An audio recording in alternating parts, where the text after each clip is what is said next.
اللہ الرحمن الرحیم وما تنزلت به الشیاطین۔ اس کے سامنے حاشیے پر شبہ لکھیں، شبہ جنات اس کے پاس خبریں لاتے ہیں۔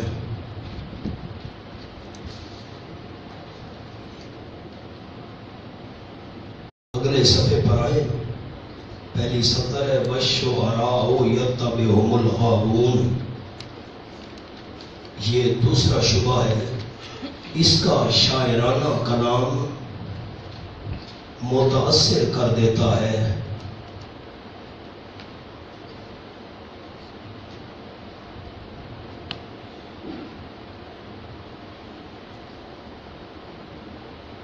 اب ایک حضرت سے رحمت اللہ علیہ کا جملہ لکھوانا ہے،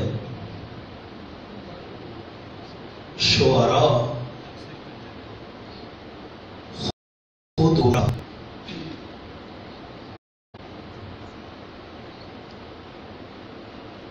اشعار میں گمراہی کے مضامین پیش کرتے ہیں۔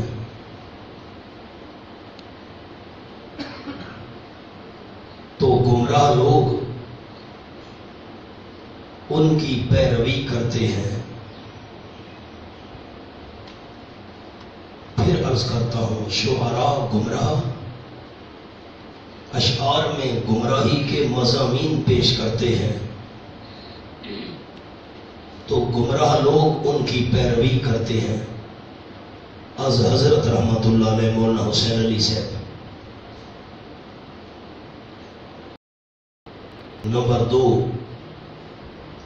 پیغمبر کی تعلیم سے زندگیوں میں انقلاب آ گیا ہے، یہ شاعر کیسے ہو سکتا ہے؟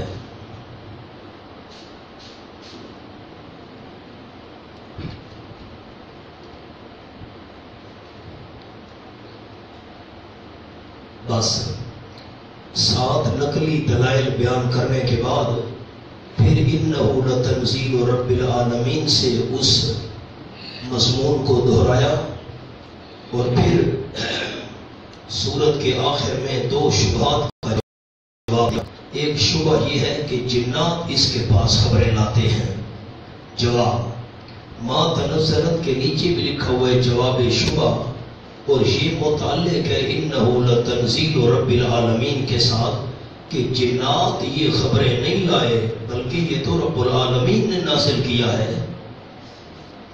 وما تنزلت به الشیاطین، نہیں اتار لائے اس دعوے کو شیاطین، یا اس قرآن کو شیاطین لے کر نہیں اترے۔ وما ينبغی لهم، مانع عقل پہلی رکاوٹ، نہیں مناسبت سے ان شیاطین کے۔ آپ کے پاس ایک حاشیہ لکھا ہوا ہے نمبر 1، یعنی مضامین قرآن سراپا ہدایت ہیں، اور شیاطین کو ایسے مضامین سے مناسبت نہیں ہے۔ کہاں قرآن کا کلام ہدایت والا اور کہاں شیاطین کی باتیں۔ وما ينبغی لهم، نہیں مناسبت واسطے ان شیاطین کے، ان مضامین سے شیاطین کو کوئی مناسبت و تعلق نہیں۔ وما یستطیعون، مانے دوسری رکاوٹ، نہیں طاقت رکھتے شیاطین ایسا کلام لانے یا بنانے کی۔ کون سا جملہ؟ ایسا کلام لانے یا بنانے کی شیاطین طاقت نہیں رکھتے۔ انہم علت انہم عن السمع لمعزولون، یقیناً وہ شیاطین سننے سے البتہ ہٹائے ہوئے ہیں۔ قرآن پڑھنے سے تو شیطان بھاگتا ہے، وہ یہ مضامین کیسے لایا ہے؟ عقل کرو۔ انہم عن السمع لمعزولون، یقیناً وہ شیاطین سننے سے البتہ ہٹائے ہوئے ہیں، ایک طرف کیے ہوئے ہیں۔ قرآن پڑھنے سے تو شیطان بھاگتا ہے، وہ کیسے لایا ہوگا؟ فلا تدعوا مع اللہ الہا آخر، اب یہ فا فصیحیہ ہے، نحویو فلا فا فصیحیہ ہے، ما قبل کا نتیجہ۔ 5 امور آ رہے ہیں، جب برکات دینے والا صرف اللہ ہے، شبے کا جواب دیا تو اب لا تدعو اللہ الہ آخر، امر اول نہ پکار تو اللہ کریم کے ساتھ الہ اور کو، کسی کو برکات دہندہ سمجھ کر اللہ کے ساتھ مت پکار، فتکون من المعذبین سمرا، پس ہوگا تو عذاب دیے ہوں میں سے۔ برکت دینے والا صرف اللہ ہے، یہ شیاطین کا کلام نہیں ہے، رب العالمین کا ناصر شدہ ہے۔ کسی کو برکات دہندہ سمجھ کر اللہ کے ساتھ مت پکارنا۔ نمبر 2 امر فانذر عشیرتک الاقربین، اور ڈرا تو اپنی برادری کو جو قریبی ہیں، جو اپنے کنبے والے ہیں نا قریبی، سب سے پہلے ان کو ڈرا اسی مضمون سے۔ یہ مضمون پڑھ پڑھ کر ان کو ڈرا جو قریبی رشتے دار ہیں۔ واخفض جناحک، اور جھکا دے تو اپنے بازو مشفقانہ طور پر شفقت کے ساتھ، لمن اتبعک من المؤمنین، واسطے ان کے جو پیچھے چلے ہیں آپ کے مومنوں میں سے، جو مومنوں میں سے آپ کے پیچھے چلے ہیں، آپ اپنے بازوں کے لیے جھکا دیں۔ بازو جھکانے کا مطلب ان کے ساتھ شفقت والا سلوک کر۔ نیچے لکھے حب فی اللہ، ان سے محبت ہو اللہ کی رضا کے لیے۔ نیچے لکھے کنبہ والے ہو یا غیر، اپنے ہیں یا غیر، جو مسئلہ مان گئے ان کے ساتھ شفقت کا معاملہ کر۔ نمبر 4 اگر نافرمانی کریں آپ صلی اللہ علیہ وسلم کی، بغض فی اللہ، دشمنی ہو تو اللہ کی خاطر ہو۔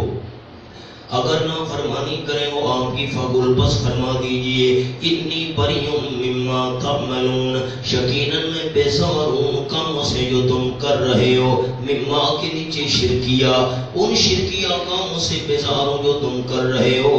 نمبر 5 توکل علی العزیز الرحیم، 5واں امر تسلی اور بھروسہ رکھو میرے محبوب صلی اللہ علیہ وسلم علی العزیز، زبردست ذات پر جو بڑے غلبے والا ہے، الرحیم عزیز پر لکھا ہے قدرت، پوری قدرت ہے اس کو، الرحیم رحم کرنے والا ہے، شفقت کا بیان لکھا ہے، یعنی بات بیزاری ضرر کا خطرہ نہ کرو، ان سے بیزاری کا اعلان کر دو، انی بری ہوں، میں بری ہوں تمہارے شرکی اعمال سے، وہ آپ کا کچھ نہیں بگاڑ سکیں گے جو اس دعوے کو نہیں مانتے۔ آپ عزیز رحیم ذات پر بھروسہ رکھیں۔ العزیز الرحیم، توکل کیوں کرنا ہے اللہ پر؟ اس لیے کہ وہ عزیز ہے، وہ رحیم ہے، یہ باعث توکل ہے، کیونکہ عزیز رحیم اللہ ہے تو بھروسے کے لائق بھی صرف اللہ ہے۔ الذی یراک حین تقوم، اللہ کے علم کا بیان، وہ عزیز رحیم ذات یراک حین تقوم، جو دیکھتا ہے آپ صلی اللہ علیہ وسلم کو جب آپ کھڑے ہوتے ہیں نماز میں، وتقلبک، اور آپ کا چلنا پھرنا بھی دیکھتا ہے رات کے وقت، فی الساجدین، سجدہ کرنے والوں میں۔ کے نیچے لکھا ہے مراد اصحاب ہیں نہ والدین، اس کی انشاءاللہ تحقیق سورۃ الانعام میں کریں گے۔ پھر یہ مقام میں آپ کو دکھاؤں گا کہ علامہ سیوطی کہتے ہیں ساجدین سے مراد آپ کے والدین ہیں، جو آپ صلی اللہ علیہ وسلم کا سلسلہ چلتا آیا نا، الفاظ بھی بڑے محتاط بولنے پڑتے ہیں، حیا آتا ہے، سلسلہ جو چلتا آیا تو سارے حضرت آدم علیہ السلام سے لے کر آپ صلی اللہ علیہ وسلم کے باپ دادا سارے کے سارے موحد تھے۔ اس کی گفتگو انشاءاللہ سورۃ الانعام میں کریں گے جب آزر کی بات آئے گی، کہ آزر حضرت ابراہیم علیہ السلام کا والد تھا اور کافر تھا۔ یہ مقام وہاں میں آپ کو دکھاؤں گا، یہ وہاں جگہ ہے، آپ دیکھ لیں، ایسا نہ ہو آپ کہیں کہ مولوی صاحب نے ٹرخا دیا۔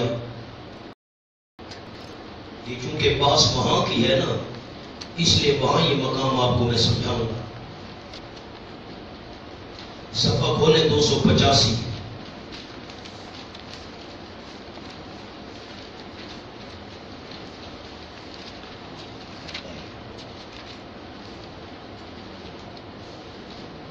یہ سارا حاشیہ لکھا ہوا ہے، دیکھ رہے ہیں آپ، حضرت ابراہیم علیہ السلام کے والد کا نام آزر، لقب فلاں فلاں، اور نیچے اور تکلب وقع سے مراد صحابہ میں تکلب مراد ہے کہ حضرت رات کو صحابہ میں کچھ دیکھ رہے ہیں حاشیہ، یہ بات وہاں کریں گے انشاءاللہ۔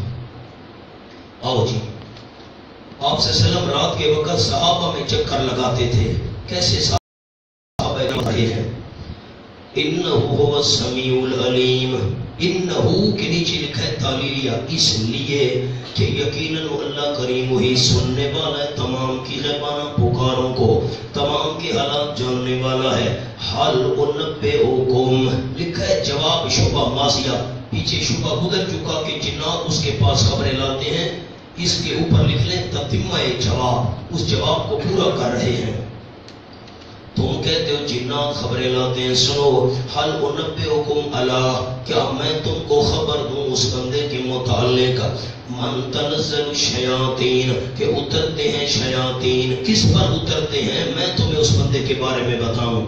تنزل علی کل افاق عظیم، اترتے ہیں شیاطین ہر بڑے جھوٹے بندے پر. افاق بڑا جھوٹا لکھا ہے، قولن جو بات کا جھوٹا ہو، جو پہلے سے دروغ گفتار ہو، بڑے جھوٹ بولنے کا عادی ہو، شیطان تو اس پر اترتے ہیں.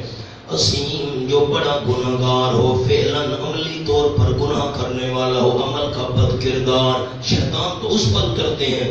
آپ صلی اللہ علیہ وسلم تو صادق ہیں اور بڑے خوبصورت کردار والے ہیں، آپ پر شیاطین کیسے اتر سکتے ہیں، یہ کلام لا سکتے ہیں. یلقون السمع واکثرهم کاذبون. اب اس کے دو معنی ہیں یلقون السمع کے. یلقون السمع لگاتے ہیں شیاطین کان، کان لگاتے ہیں بوقت القاء. واکثرهم کاذبون اور اکثر ان کے جھوٹ بولتے ہیں، بکثرت جھوٹ بولنے والے ہوتے ہیں. بوقت بیان عند الناس، جب لوگوں کے سامنے شیطان یہ باتیں کرتے ہیں اکثر جھوٹ بولنے والے ہوتے ہیں. ایک معنی سما کا کیا کان، دوسرا معنی سنو نحوی سما بمعنی مسموع، سما بمعنی مسموع سنی ہوئی بات. اب میں معنی کرتا ہوں یلقون السمع ڈالتے شیاطین سنی ہوئی بات کو کاہن کے دل میں، کاہن کے کان میں ڈالتے ہیں. اکثرهم کاذبون اکثر ان کے جھوٹ بولنے والے ہوتے ہیں بوقت بیان عند الناس. میری طرف ساتھی دیکھیں، نیچے نہیں دیکھنا. حدیث پاک میں آیا کہ جب اللہ فرشتوں کو کوئی حکم دیتا ہے کہ تم فلاں جگہ بارش لے جاؤ، فلاں جگہ بادل لے جاؤ، فلاں جگہ آندھی لے جاؤ وغیرہ وغیرہ، فرشتے بادلوں میں ایک دوسرے سے باتیں کرتے ہیں. بھئی یہ فرشتہ تیری یہ ڈیوٹی ہے، یہ فرشتہ تیری یہ ذمہ داری ہے، تو نے وہاں بارش لے جانی ہے، وہاں بادل لے جانے ہیں. حدیث پاک میں آیا ایک شیطان کے اوپر دوسرا شیطان بیٹھ جاتا ہے، اس کے اوپر تیسرا، چوتھا، پانچواں، او چلتے چلتے یہ اوپر تک پہنچ جاتے ہیں بادلوں تک. فرشتے جو آپس میں اللہ کے احکام دہرا رہے ہوتے ہیں تو کوئی ایک آدھ بات اوپر والے شیطان کے کان میں پڑ جائے نا کہ فلاں جگہ بارش ہونی ہے، فرشتے آپس میں کہہ رہے ہوتے ہیں. ایک تو ان کو آگ لگتی ہے، چنگاری لگتی ہے، تو چنگاری کے دوران اگر کوئی ایک آدھ بات فرشتوں والی شیطان کے کان میں پڑ جائے تو وہ شیطان ایک بات فرشتوں والی اور ایک جھوٹ اپنی طرف سے ملا کر نیچے والے شیطان کو بتا دیتا ہے، وہ ایک اور جھوٹ ملا کر تیسرے کو بتا دیتا ہے. وہ اس طرح نیچے والے چوتھے چلتے چلتے مثلا 100 شیطان ایک دوسرے کے اوپر بیٹھے تھے نا فرشتوں کی بات سننے کے لیے، تو 99 جھوٹی باتیں ساتھ مل گئیں اور ایک سچی بات اس میں شامل ہو گئی. بات دوستوں کو سمجھ آئی ہے؟ تو اب جو کاہن لوگ ہوتے ہیں نا، جنات کے ساتھ جن کا تعلق ہوتا ہے بد کردار، جھوٹے، بے ایمان، جادوگر، تو اب 100 باتیں شیطان نے اس تک پہنچا دی. اب 100 میں سے شیاطین نے ایک ایک کر کے ملائی اور ایک سچی بات دی. اب کاہن اعلان کر دیتا ہے بھائی فلاں جگہ بارش ہونے والی ہے. 99 جھوٹی باتیں بیان کرتا ہے وہ کاہن، وہ جادوگر، ایک وہ سچی. اب جب بارش ہو گئی تو لوگ کہتے ہیں ہاں یہ کاہن سچا ہے نا بھائی، عالم الغیب ہے نا. بارش ہو گئی، 99 جھوٹی باتیں اور ایک سچی بات فرشتوں سے سنی ہوئی. انشاءاللہ زندگی ہوئی سورۃ الحجر میں آپ کو اس کا حاشیہ لکھواؤں گا، وہاں اس مقام کی تفصیل ہے، انشاءاللہ کہہ دیں. اب میں پیمانہ کرتا ہوں. یلقون السمع لگاتے شیاطین کان، کان لگاتے فرشتوں کی باتوں کی طرف. دوسرا معنی یلقون السمع ڈالتے شیاطین سنی ہوئی بات. وہ کر پاتے ہیں. اکثر ان کا دینون، اور اکثر ان کے جھوٹ بولنے والے ہوتے ہیں لوگوں کے سامنے بیان کرنے کے وقت. والشعراء، یہ خلاصہ کیا نکلا کہ یہ کلام شیاطین لائے ہیں. سر ہلا دیا باپ بھائی، یہ کلام دعوی تبارک شیاطین لائے ہیں. نا شیاطین، ان کو تو مناسبت ہی نہیں ہے، وہ تو قرآن پڑھنے سے بھاگتے ہیں. وہ یہ کلام بنا کر میرے محبوب کر سکتے ہیں. ظالموں، تمہیں شرم نہیں آتی ایسی بات کرتے ہو کہ شیاطین لاتے ہیں یہ کلام. دوسرا، الشعراء یتبعہم الغاوون، یہ پیغمبر شاعر ہے، اس کا شاعرانہ کلام لوگوں کو متاثر کر دیتا ہے. جواب، والشعراء یتبعہم الغاوون، اور شعراء شاعر لوگ پیچھے چلتے ہیں ان شاعروں کے. الغاوون، بے راہ لوگ، گمراہ لوگ. اور پہلی دلیل اول شعراء کے گمراہ ہونے کی، الم تر انہم فی کل واد یہیمون، کیا تو نے غور نہیں کیا، دیکھا نہیں روایت قلبی سننے والے، یقیناً انہم وہ شعراء فی کل واد یہیمون، ہر وادی میں مارے مارے پھرتے ہیں. وادی میں مارے مارے پھرتے ہیں. اوپر لکھا ہوا ہے فی کل وادی یہیمون، یقیناً وہ شعراء ہر وادی میں مارے مارے پھرتے ہیں. وادی سے مراد خیالی مضامین والی وادی، بس ہر وقت سوچ میں پڑے ہوتے ہیں، کوئی نہ کوئی ہمارے ذہن میں خیال آئے اور ہم شعر بنا کر لوگوں کو پیش کریں. نیچے لکھا ہے در تلاش مضامین خیالیہ سر مارتے پھرتے ہیں. اکثر شراب نوش ہوتے ہیں، شراب پی سوچوں میں پڑے ہوئے ہیں، کوئی ذہن میں خیال آئے ہم اس کا شعر بنائیں لوگوں کو سنائیں. تو شاعروں کا حال تو یہ ہے گمراہ ہونے کا. وَأَنَّهُمْ يَقُولُونَ مَا لَا يَفْعَلُونَ، دوسری دلیل شاعروں کے گمراہ ہونے کی، وہ کہتے ہیں شاعر ما وہ بات لا يفعلون، جو کرتے نہیں. عمل کچھ ہوتا ہے، زبان پر شعر کچھ ہوتا ہے. لکھے یعنی جب مضمون خیالی جو اکثر خلاف واقع ہوتا ہے مل جاتا ہے، وہ کہتے ہیں اور کرتے کچھ ہیں اور کہتے کچھ ہیں. شاعروں کا کیا حال ہے. ہائے ہائے مولانا میری طرف دیکھیں. اب شاعر نے شعر کہا، اللہ ہی جانے کون بشر ہے، اللہ ہی جانے کون بشر ہے، اللہ، اور کہہ کون رہا ہے جو کہتے ہیں شرابی میں شرابی، شرابی میں شرابی.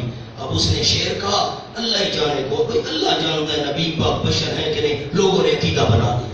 شاعر گمراہ ہوتے ہیں اور ان کے پیچھے چلنے والے لوگ بھی گمراہ ہوتے ہیں. اور میرے پیغمبر کی صحبت سے تو زندگیوں میں انقلاب آ گیا ہے. یہ کیسے شاعر ہو سکتا ہے. میں کو جملہ لکھوایا حضرت صاحب رحمۃ اللہ علیہ کو حاشیے پر دیکھیں. شعراء خود گمراہ ہوتے ہیں، اشعار میں گمراہی کے مضامین پیش کرتے ہیں، گمراہ لوگ ان کی پیروی کرتے ہیں.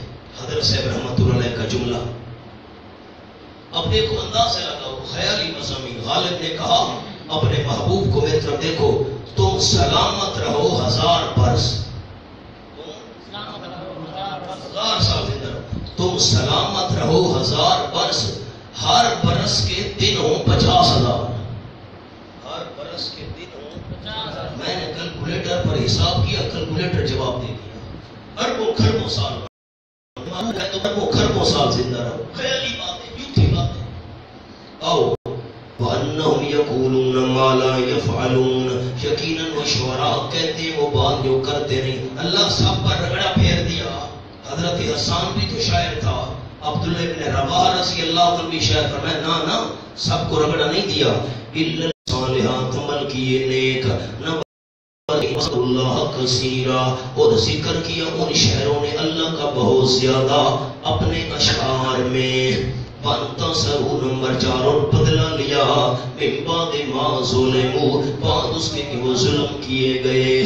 آپ صلی اللہ علیہ وسلم کے خلاف یہ مخالفین شعر بناتے تھے، حضرت حسان ان کا جواب دیتا تھا.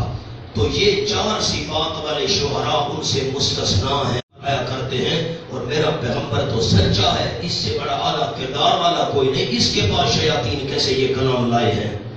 اور قرآن پڑھنے سے شیطان بھاگتا ہے، معاذ اللہ بنا کر.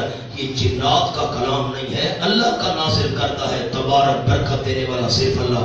دوسرا شبہ یہ تھا یہ شاعر ہے، لوگ متاثر ہو جاتے ہیں. فرمایا نا نا، میرا پیغمبر شاعر نہیں ہے. گمراہ شہروں کے پیچھے تو گمراہ لوگ چلا کرتے ہیں، اور میرے محبوب کے پیچھے چلنے والا تو صدیق اکبر ہے، فاروق اعظم ہے، عثمان سے نورین ہے، علی المرتضیٰ ہے، یہ اشرا مبشرہ ہے۔ یہ کیسے معاذ اللہ گمراہ ہو سکتا ہے؟ پیغمبر کی زندگیوں سے تو انقلاب آ چکا ہے۔ ایک عرب نے آدمی کا بول بالا کر دیا، خاک کے ذروں کو ہم دوش سریا کر دیا، خود نہ تھے جو راہ پر اوروں کے ہادی بن گئے، کیا نظر تھی جس نے مردوں کو۔ میرا محبوب کیسے شاعر ہو سکتا ہے؟ خلاصہ کیا نکلا؟ سورۃ الفرقان میں دعوی تبارک پر 13 عقلی دلائل تھے، 7 نقلی دلائل تھے لیکن مختصر، اور اس صورت کے اندر 7 نقلی دلائل ہیں مفصل، کہ جن قوموں نے یہ دعوی تبارک نہ مانا کہ برکت دینے والا صرف اللہ ہے، اور ان کو برکات دہندہ سمجھتے تھے، میں اللہ نے ان کو تباہ و برباد کر دیا، اور جو اللہ کو برکت دہندہ سمجھنے والے تھے ان کو میں اللہ کریم نے بچا لیا۔ سورت کے آخر میں 2 شبہات کا جواب دیا۔ اس کے بعد جو کلام آتا ہے جنات نہیں لاتے، یہ اللہ کا نازل کرتا ہے، اور میرا پیغمبر شاعر بھی نہیں ہے، کیونکہ شاعر والے گمراہ لوگ ہوتے ہیں، کیونکہ شاعر خود گمراہ ہوتے ہیں، میرا پیغمبر ایسا نہیں ہے۔ اب آ گئی سورۃ النمل۔ نمل کہتے ہیں چمٹی کو۔ میں اسمی ربط عرض کر رہا ہوں، عرض کیا تھا ہر سورت کے شروع میں 4 باتیں عرض کیا کرتا ہوں۔ ایک سورت کا ربط کا معنی تعلق، نام کا تعلق، مضامین کا تعلق۔ نمبر 2 سورت کا دعویٰ، نمبر 3 سورت کا خلاصہ، اور نمبر 4 سورت کے امتیازات۔ ساتھی میرے طرف دیکھیں، بڑی آسان بات ہے۔ سورت الفرقان میں عرض کیا تھا کہ نور توحید کو واضح کرنے کے لیے فرقان آیا، یہ نام کا ربط ہے۔ نور توحید، پچھلی سورت نور توحید کو واضح کرنے کے لیے فرقان آیا۔ آگے سورت الشعراء ہے، یہ شعراء کا کلام نہیں، یہ شعراء کا کلام نہیں، اس بارے میں نمل کا بیان سن لو، اس بارے میں چمٹی کا بیان بھی سن لو، یہ اسمی ربط ہے۔ اب مانوی ربط مولانا غور کرو، جو بات عرض کرنے چاہتا ہوں بالکل توجہ ہونی چاہیے آپ کی۔ سورت الفرقان میں فرمایا برکت دینے والا صرف اللہ ہے، یہ میں مضامین کا ربط بیان کر رہا ہوں، مانوی ربط۔ سورت الفرقان میں فرمایا برکت دینے والا صرف اللہ ہے، 13 عقلی دلائل تھے، 7 نقلی۔ سورت الشعراء کے اندر 7 نقلی دلائل بیان کیے کہ برکت دینے والا صرف اللہ ہے، جنہوں نے نہ مانا تباہ ہو گئے، جنہوں نے مانا وہ بچ گئے۔ اب سورت النمل میں اس دعوی تبارک کی علت ہے، جی ایک لفظ سناؤ تو میں سمجھاؤں۔ سورت النمل میں اس دعوی تبارک کی کیا ہے؟ علت مانا بچا، علت مانا یہ دیکھو میری 2 انگلیوں کو ساتھی، سب کچھ کرنے والا بھی صرف اللہ، سب کچھ جاننے والا بھی صرف اللہ، یہ علت ہے، وجہ ہے۔ نیلوی صاحب رحمہ اللہ اس کو فارسی میں یوں فرمایا کرتے تھے، ہما کل صرف اللہ، سب کچھ کرنے والا، ہما دان سب کچھ جاننے والا صرف اللہ۔ دعوی تبارک کی علت اس صورت میں بیان کی گئی ہے، وجہ بیان کی گئی ہے۔ برکت دینے والا صرف اللہ کیوں ہے؟ اس لیے کہ سب کچھ کرنے والا بھی صرف اللہ ہے، سب والا بھی صرف اللہ ہے، تو برکتیں دینے والا بھی صرف اللہ ہے۔ یہ بات سمجھ آ گئی؟ آسان بات ہے، آسان انداز میں عرض کیا۔ اب خیال، یہ تو میں نے ربط عرض کر دیا، سورت کا دعویٰ سامنے لکھ لیں چھوٹا چھوٹا سا۔ دعوی سورت، جلدی کریں، دعوی سورت: نفی شرک فی العلم اور نفی شرک فی التصرف۔ اللہ کے علم میں بھی کوئی شریک نہیں، اللہ کے اختیار میں بھی کوئی شریک نہیں۔ نفی شرک فی العلم، نفی شرک فی التصرف۔ اردو والوں کے لیے آسان الفاظ عرض کروں، آسان الفاظ اسی کے ساتھ۔ نمبر 1، سب کچھ کرنے والا اور سب کچھ جاننے والا صرف اللہ،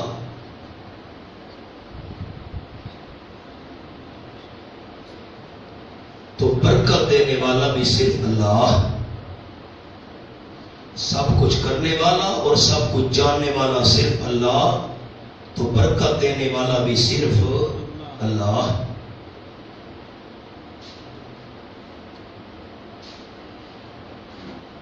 مولانا عدنان کاپی کا انداز اور ہے، یہ انداز اور ہے. بات سمجھ آ گئی؟ اب میری طرف دیکھیں، میں جملہ کروں، سورت کا خلاصہ سناتا ہوں آپ کو. آپ دیکھیں گے تو بات بنے گی، نیچے نہیں دیکھنا.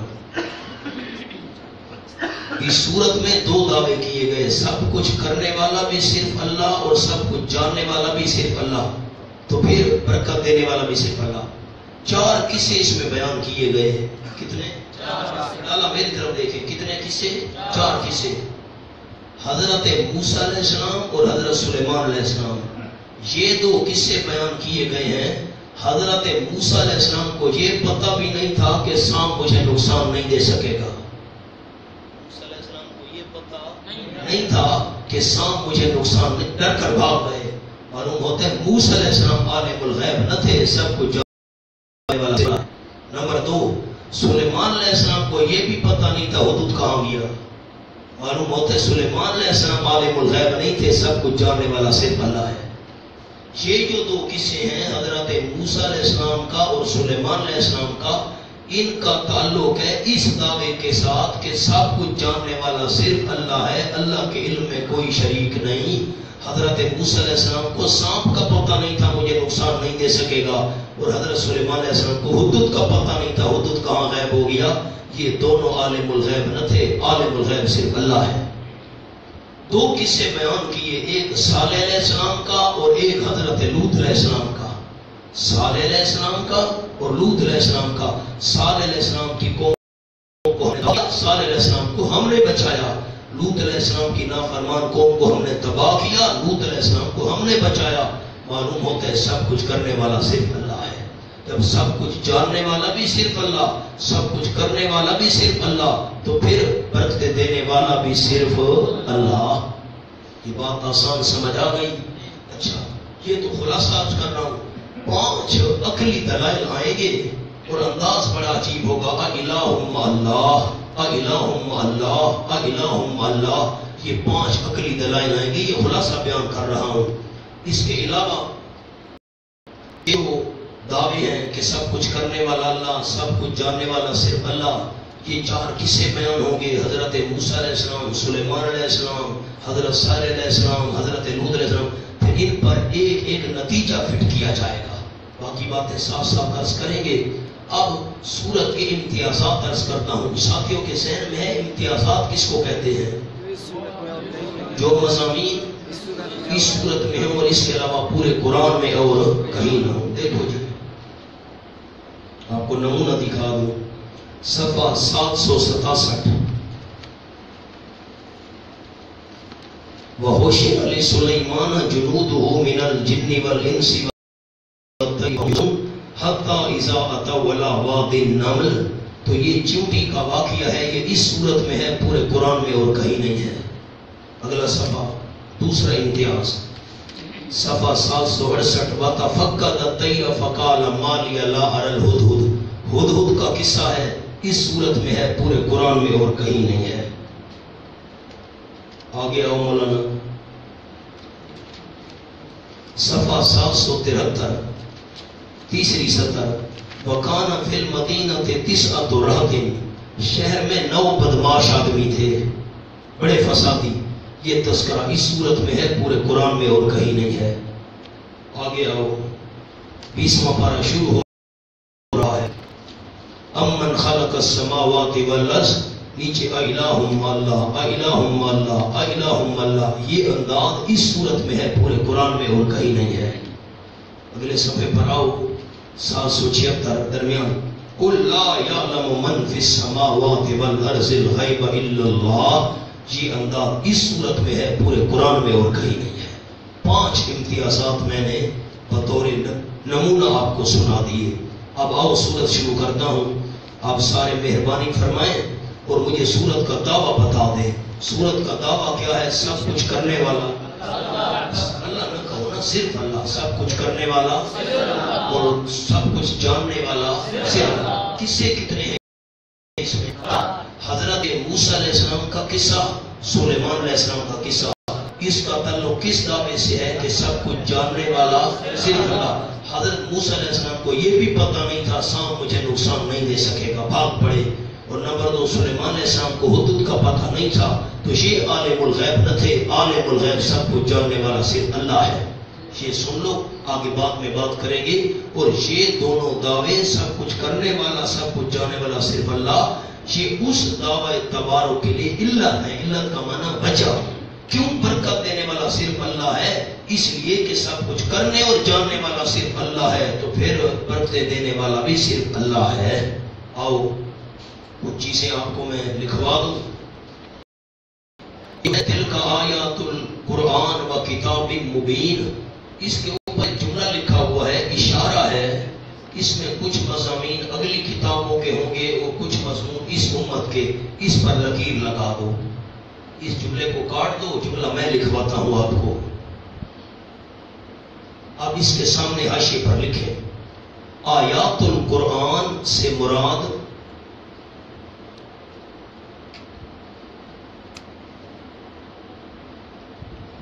بعض ایسے مضامین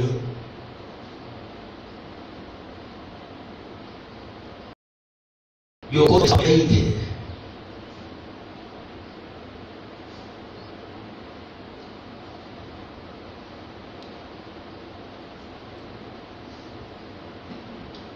اور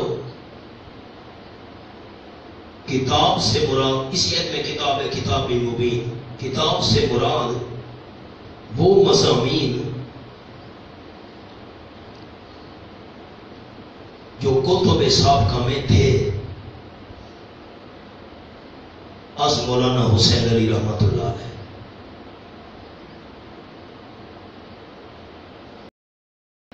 جملہ مجھے سنائیں، آیات القرآن سے مراد بعض ایسے مضامین جو کتب سابقہ میں نہیں تھے، اور کتاب سے مراد وہ مضامین جو کتب سابقہ میں تھے. یہ تذکرہ اسی صورت میں آ رہا ہے. دیکھیں اب آپ کا امتحان شروع ہو گیا، ساتھی ہوشیار ہو جاؤ. تاسین یہ محکمات میں سے ہے یا متشابہات میں سے؟ متشابہ. محکمات کون سی ہوتے ہیں؟ جن کے معنی کا بھی پتہ ہو، مراد کا بھی پتہ ہو. اور متشابہات کی 2 قسمیں ہیں. تو تاسین یہ متشابہات کی کون سی قسم ہے؟ دوسری قسم ہے. پہلی قسم کیا ہے متشابہات کی؟ معنی کا پتہ ہو، مراد کا پتہ. مثلا ید اللہ، اللہ کا ہاتھ، معنی کا پتہ ہے، مراد کا پتہ. اور متشابہات کی دوسری قسم جس کے معنی کا پتہ ہونا، جیسے تاسین. آگے چلیں. تلک آیات القرآن و کتاب مبین. تمہید و ترغیب. تمہید کو ابتدائی امور شوق دلانے کے لیے اصطلاحات میں پڑھا تھا. ترغیب شوق دلائی جا رہی ہے. یہ معمولی نہ سمجھنا یہ جو صورت آگے آ رہی ہے، ہاں یہ قرآن کی آیتیں ہیں، صاف صاف کتاب کی آیتیں ہیں. تلک آیات القرآن، یہ آیتیں ہیں قرآن کی. کتاب مبین، اور کتاب کی ایسی کتاب جو مسئلہ کھول کر بیان کرنے والی ہے. اب ناوی حضرات غور کریں، کافیہ جامی کتاب ان کے نیچے لکھا ہوا ہے عطف و صفت علی صفت. یہ صفت کا عطف ہے صفت پر. کیا مطلب؟ آیت کو دیکھنا، قرآن اور کتاب ایک چیز کی صفات ہے. میں رک گیا ہوں بڑے ساتھیوں کی توجہ کے لیے. قرآن سے مراد بھی وہی ہے اور کتاب سے مراد بھی وہی ہے. دونوں ایک ہی چیز کی صفات ہے. اس کو کہتے ہیں عطف صفت کا صفت پر. قرآن بھی اسی کی صفت ہے اور کتاب بھی اسی کی صفت ہے، اس لیے اس کو کہتے ہیں عطف صفت کا صفت پر. ہدایت ہے، نیچے لکھا ہے علم کے لحاظ سے. اس نے رہنمائی حاصل کرنے ہو، علمی قرآن رہنما ہے. اور بشرا اور خوشخبری ہے، نیچے لکھا ہوا ہے عملی طور پر جو قرآن پر عمل کرے گا اس کے لیے جنت کی خوشخبریاں ہیں.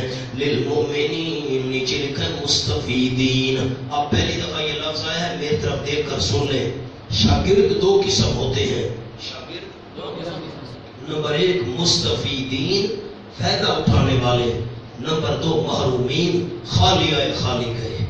تو اب قرآن ہدایت ہے، قرآن خوشخبری ہے، لیکن فائدہ کن کو ہوگا؟ للمومنین، جن میں ایمان ہوگا. جن میں کیا ہوگا؟ یہ مستفیدین کا بیان ہے۔ قرآن ہدایت ہے، خوشخبری ہے، فائدہ کن کو ہوگا؟ للمؤمنین، جن میں ایمان ہوگا۔ شاگرد کتنے قسم؟ نمبر 1 مستفیدین اور نمبر 2 محرومین۔ تو مومنین کے نیچے لکھا ہے مستفیدین۔ اچھا وہ مستفیدین مومن ہیں کون؟ الذین یقیمون الصلاۃ، صفت اول مستفیدین، ان فائدہ اٹھانے والوں کی پہلی صفت وہ جو قائم کرتے ہیں نماز۔ نیچے لکھا ہے بدنیہ، یہ بدنی چیز ہے نا، جسم والی چیز ہے عبادت نماز۔ وَيُؤْتُونَ الزَّكَاةَ، اور دیتے ہیں زکات نفس۔ دیکھو میں جملہ یہاں سنا دوں مولانا، یہ سورۃ النمل پر لکھا ہوا ہے مکیۃ، نہیں لکھا ہوا؟ دیکھو گے تو پتہ چلے گا نا۔ سورۃ النمل پر کیا لکھا ہوا ہے؟ سورۃ النمل مکیۃ، 48 نمبر پر نازل ہوئی۔ یاد رکھنا مکی صورتوں میں زکوٰۃ کا ذکر آ جائے تو مراد ہوتی ہے دل کی زکوٰۃ۔ دل کی زکوٰۃ، دل پاک کرنا، زکوٰۃ پاک کرنے کو کہتے ہیں، دل کو پاک کرنا۔ اب مکہ کے اندر تو زکوٰۃ فرض نہیں ہوئی تھی، مکی صورتوں میں زکوٰۃ کا ذکر آ جائے تو مراد ہوتا ہے دل کی زکوٰۃ دینا، یعنی دل کو شرک سے پاک کرنا۔ کیا معنی کیا؟ دل کو شرک سے پاک کرنا کی زکوٰۃ مراد ہے، دل کی زکوٰۃ مراد ہے۔ نیچے آپ کے پاس لکھا ہوا ہے زکوٰۃ کے نیچے اے کا معنی یعنی لا الہ الا اللہ۔ ابن عباس نے منع کیا، زکوٰۃ سے مراد ہے لا الہ الا اللہ، دل کو پاک کرنا۔ اس لیے آپ کے بعد اوپر لکھا ہوا ہے اصلاح عقیدہ مبدا۔ عقیدہ مبدا بنیاد کہاں سے پڑی ہے، ابتدا کہاں سے ہے، کائنات کا خالق مالک کون ہے؟ یہ الذین یقیمون الصلاۃ، وہ لوگ جو قائم کرتے ہیں نماز، یہ بدنی عبادت۔ وَيُؤْتُونَ الزَّكَاةَ، اب آپ کہیں گے نماز بھی تو مکے میں نہیں تھی۔ سوال کیا ہے؟ نماز کا ذکر آپ نے کیسے کر دیا؟ زکوٰۃ کی بات ہے، نماز بھی تو مکے میں نہیں تھی، نماز بھی تو معراج کے موقع پر بالکل آخری دور تھا آپ صلی اللہ علیہ وسلم کا، مکے میں اس وقت فرض ہوئی تھی۔ یہ گفتگو انشاءاللہ کریں گے سورۃ المومنون میں، میں حاشیہ لکھواؤں گا۔ یہ امم سابقہ والی نماز مراد ہے۔ کون سی نماز؟ امم سابقہ والی، وہاں تفصیل کریں گے انشاءاللہ۔ وَهُمْ بِالْآخِرَةِ هُمْ يُوقِنُونَ، اچھا دیتے ہیں زکوٰۃ یعنی دل کو پاک رکھتے ہیں۔ وَهُمْ بِالْآخِرَةِ هُمْ يُوقِنُونَ، اصلاح عقیدہ معاد، دوبارہ زندہ ہونا لوٹنا، اور وہ آخرت کے ساتھ یقین رکھتے ہیں۔ ان الذین زجر ما تخفیف اخروی، اللہ نے ڈانٹا اور آخرت کا ڈراوا سنایا۔ یقیناً وہ لوگ جو نہیں ایمان رکھتے آخرت کے ساتھ، زینا لہم اعمالہم، ثمرہ دنیاویات میں ایمان، جن کا ایمان نہیں ہے ان کو شرکیہ اعمال اچھے لگتے ہیں، کرتے شرک ہیں سمجھتے عشق ہیں۔ ان الذین لا یؤمنون بالآخرہ، یقیناً وہ لوگ جو نہیں ایمان رکھتے آخرت کے ساتھ، زینا لہم اعمالہم، ثمرہ دنیاوی عدم ایمان، ایمان نہ ہونے کا نتیجہ کیا نکلا؟ خوبصورت کر دی ہم نے ان کے لیے ان کے برے اعمال، اعمال کے نیچے بد لکھا ہوا ہے، برے اعمال ہم نے خوبصورت کر دیے، وہ کرتے شرک ہیں سمجھتے عشق ہیں۔ فہم یعمہون، نیچے لکھا ہے ثمرہ تزیین، برے اعمال کو خوبصورت کر کے ہم نے دکھایا، کیا نکلا؟ فہم یعمہون، پس وہ دل کے اندھے ہو رہے ہیں۔ یعمہون کا کیا معنی؟ میرے طرف دیکھیں ساتھی، ایک ہوتا ہے عمیون، قرآن میں کئی دفعہ ہے عمیون، سمن بکمن عمیون، عمیون کہتے ہیں آنکھوں کا اندھا، اور یعمہون امہن کہتے ہیں دل کا اندھا، کہتے ہیں دل کا اندھا۔ ایک قرآن میں لفظ ہے کہ اکما، اکما کہتے ہیں مادر زاد اندھا، جو پیدا ہوا والدہ کے پیٹ سے اور نابینا تھا، اس کو قرآن نے کہا ہے اکما۔ تو تین لفظ آ گئے، آنکھوں کا اندھا، امہن دل کا اندھا، اور اکما مادر زاد اندھا۔ یہاں یعمہون آیا ہے تو معنی کریں گے فہم یعمہون، پس وہ دل کے اندھے ہو رہے ہیں۔ نیچے لکھا ہے نہ عقائد صحیح، نہ اعمال، نہ اخلاق صحیح، دل کے اندھے ہو گئے۔ اوپر ایک لفظ لکھا ہوا ہے بڑے ساتھیوں کے لیے، اس جہل مرکب میں، وہ دل کے اندھے ہو رہے ہیں اس جہل مرکب میں. میری طرف دیکھیں میں آپ کو سمجھا دوں. ایک ہوتا ہے جہل مفرد. کیا ہوتا ہے جہل مفرد؟ یہ ہوتا ہے ایک بندے کو کسی چیز کا پتہ نہیں ہے اور وہ مانتا ہے مجھے پتہ نہیں. ایک آدمی کو کسی چیز کا پتہ نہیں ہے کہ آپ نے تو نہیں دیکھا، پتہ ہے. اچھا، جہل مرکب یہ ہوتا ہے کہ بندے کو پتہ نہ ہو اور سمجھے مجھے سب کچھ آتا ہے. جہل مرکب کس کو کہتے ہیں؟ آپ کا کچھ نہیں پتہ، کچھ نہیں، اور سمجھتے ہیں مجھے بہت کچھ آتا ہے. تو یہ دل کے اندھے ہو رہے ہیں، سمجھتے ہیں کہ ہم حق پر ہیں، حالانکہ حق پر تو یہ آئے ہی نہیں، حق کا ان کو پتہ ہی نہیں، حق انہوں نے دیکھا ہی نہیں، سمجھتے ہیں کہ ہم حق پر ہیں. اس کو کہتے ہیں جہل مرکب. اولئک الذین لهم سوء العذاب، ثمرہ برزخیہ، موت کے بعد کیا نتیجہ؟ یہ وہ لوگ ہیں ان کے لیے ہوگا برا عذاب برزخ میں. وہم فی الآخرۃ هم الاخسرون، ثمرہ اخروی آخرت کا نتیجہ، اور وہ آخرت میں وہی بہت نقصان اٹھانے والے ہوں گے، ہلاکت ابدی. وَإِنَّكَ لَتُلَقَّى الْقُرْآنَ مِن لَّدُنْ حَكِيمٍ عَلِيمٍ، تسلیمہ ترغیب. اللہ نے آپ کو حوصلہ دیا اور شوق بھی دلایا لوگوں کے لیے.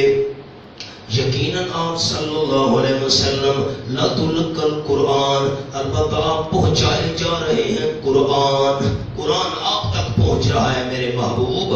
اِنَّكَ لَتُلَقَّى الْقُرْآنَ، یقیناً آپ صلی اللہ علیہ وسلم البتہ پہنچائے جا رہے ہیں قرآن، لہٰذا آپ سچے رسول ہیں.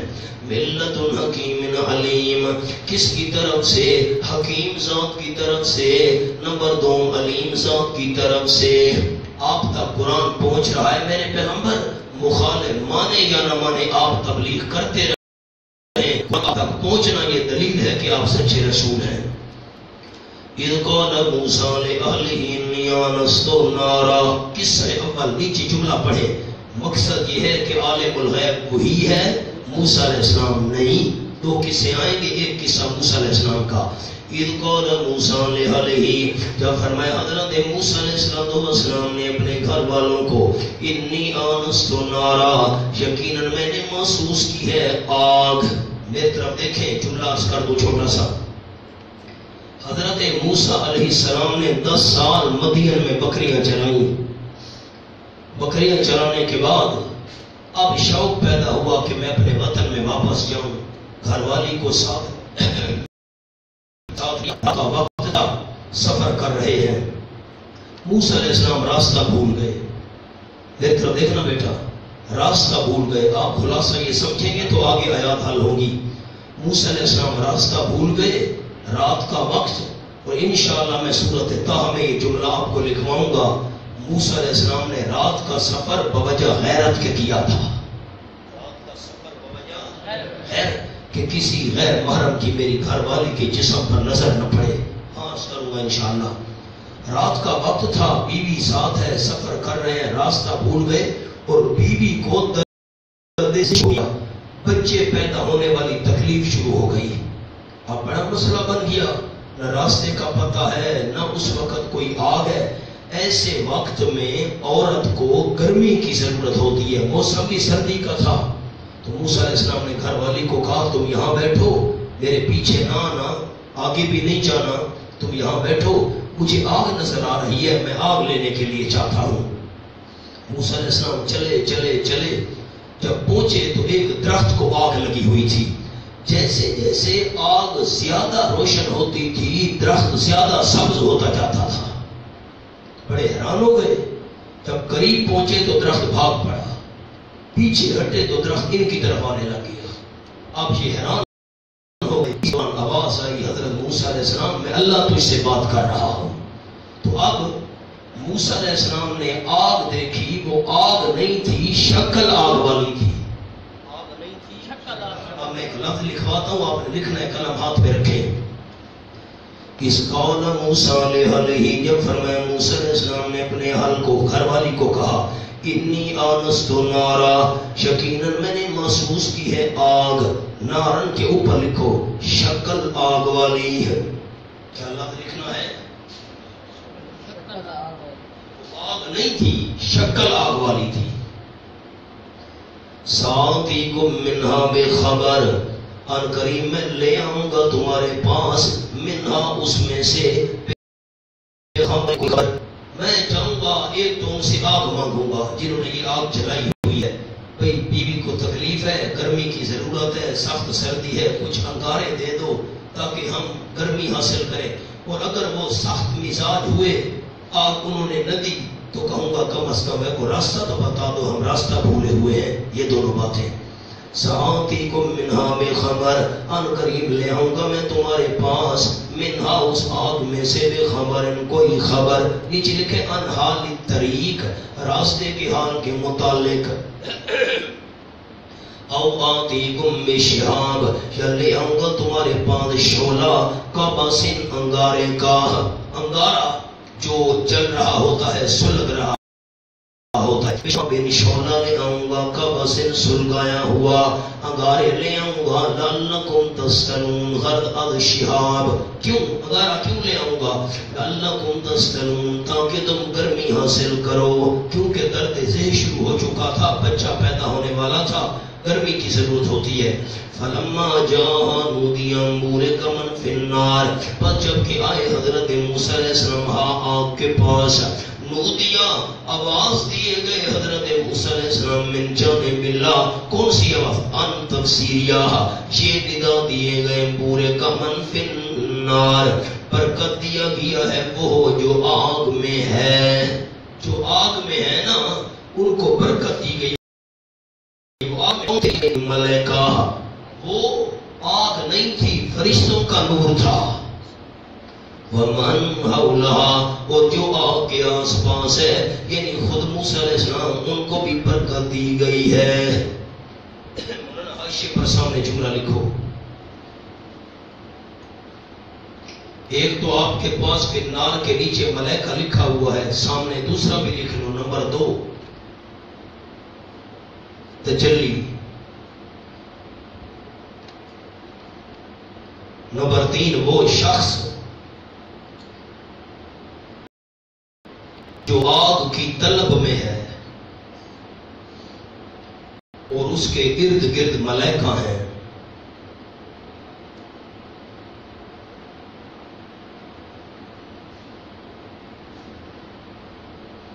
یہ قول بھی آپ کو لکھوا دیے.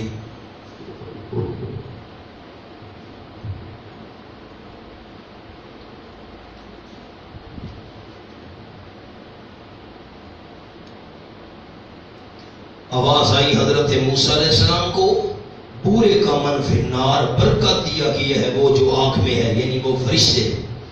اور من حولہا، جو آگ کے آس پاس ہے، موسیٰ علیہ السلام، اس کو بھی برکت دی گئی ہے.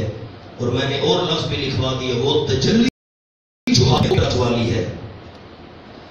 وسبحان اللہ رب العالمین. نیچے لکھا ہوا ہے دفع شبہ، اس کے آگے ایک لفظ لکھیں کہ یہ اللہ کا نور تھا. یہ اللہ کا نور تھا. یہ ایک شبہ ہے، اس کو ہٹایا، جواب دیا نہیں اللہ کا نور نہیں تھا. سبحان اللہ رب العالمین. اوپر لکھا ہے کل، اور کہہ دیجئے سبحان اللہ، اللہ پاک ہے حدود و مقدار وغیرہ سے. یہ اللہ کا نور نہیں تھا، فرشتوں کا نور تھا. اللہ تو پاک ہے، وہ کسی حدود کے اندر بند ہو، مقدار میں بند ہو، اللہ اس سے پاک ہے. سبحان اللہ رب العالمین. اللہ کریم حدود و مقدار سے، جو رب ہے سارے جہانوں کا. مجھے جملہ سنا دے سارے دوست. یہ جو نور نظر آ رہا تھا، آگ نظر آ رہی تھی، یہ آگ تھی؟ کیا تھا؟ آگ والی شکل تھی. اور نور کس کا تھا؟ فرشتوں کا. کس کا تھا؟ فرشتوں کا نور تھا. خیال کرنا اللہ کا نور نہیں تھا. آواز آئی یا موسیٰ انہو اللہ، اے موسیٰ علیہ السلام یقیناً شان یہ ہے، انہو ضمیر شان، یقیناً شان یہ ہے اللہ، میں اللہ ہوں جو بلا کیف متکلم ہوں، کلام کر رہا ہوں، کیفیت کا کوئی پتہ نہیں. اگر آپ کو یاد ہو، میں نے سورۃ الفرقان میں بھی عرض کیا تھا کہ موسیٰ علیہ السلام، لیکن اس کی کیفیت کا کوئی پتہ نہیں، اللہ بہتر جانتا ہے. میں اللہ ہوں العزیز الحکیم. اللہ کے اوپر ایک لفظ لکھے متصرف، جلدی کریں، متصرف، سارے اختیارات کا مالک میں اللہ ہوں. العزیز الحکیم بمنزلہ علت کے ہیں وجہ. زبردست ہوں، حکمتوں کا بادشاہ. جب زبردست اور حکمتوں کا مالک میں ہوں تو متصرف بھی تو صرف میں ہوں. یہ علت ہے، وجہ. وَأَلْقِ عَصَاكَ معجزہ اولا، اور ڈال دے تو اپنی لاٹھی کو. فَلَمَّا رَآهَا، جب کہ دیکھا حضرت موسیٰ علیہ السلام نے اس کو، تَحْتَزُّ حرکت کر رہی ہے، كَأَنَّهَا جان، گویا کہ وہ پتلا سانپ ہے. بھاگ پڑے موسیٰ علیہ السلام مدبران، ترانے کے پیٹ پھیرنے والے کے پیٹ پھیر کر بھاگ پڑے. وَلَمْ يُعَقِّبْ، اور پیچھے مڑ کر بھی نہیں دیکھا. یا موسیٰ لا تخاف، اللہ نے فرمایا اے موسیٰ علیہ السلام ڈر نہیں. میری طرف دیکھو، قرآن پاک میں 3 الفاظ دیے. ایک تو آپ نے کل بھی پڑھا تھا صوبان. صوبان کہتے ہیں بڑے اشتہا کو، اور یہاں پر لفظ آیا جان، پتلا سانپ. اور ایک قرآن میں لفظ آئے گا سورۃ طٰ میں حیہ، حیۃ تسعیٰ. حیہ پتلے اور بڑے دونوں پر بولا جاتا ہے. اب ذرا خیال میری طرف دیکھنا. ہر گلیرا رنگ و بوئے دیگر است، ہر گدائے راہ ندائے دیگر است. ہر پھول کی خوشبو اپنی ہوتی ہے اور ہر فقیر کی صدا بھی انوکھی ہوتی ہے. تو اب مفسرین رحمہم اللہ نے ان آیتوں کی تطبیق دی ہے. کہیں تو قرآن نے کہا بڑا سانپ اور یہاں کہا چھوٹا سانپ، پتلا سانپ. تو تطبیق یہ ہے کہ وجود کے لحاظ سے تو وہ بہت بڑا تھا، لیکن بھاگنے کے لحاظ سے اتنا تیز تھا جیسے پتلے سانپ تیز بھاگا کرتے ہیں. دونوں باتیں درست ہیں. وجود اس کا چھوٹا تھا کہ بڑا؟ بہت بڑا. اور رفتار کیسے تھی؟ کیونکہ بڑا سانپ جو ہے وہ تو تیز نہیں بھاگ سکتا، لیکن نہ جان رفتار میں وہ پتلے سانپ کی طرح تیز تھا اور وجود میں بہت بڑا تھا. دونوں آیتیں حل ہو گئیں.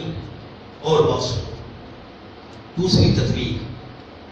جب موسیٰ علیہ السلام نے اس کو ڈالا کَأَنَّهَا جان، پہلے تو وہ پتلا، پھر اس کا وجود بڑھنا شروع ہو گیا، وہ صوبان بن گیا.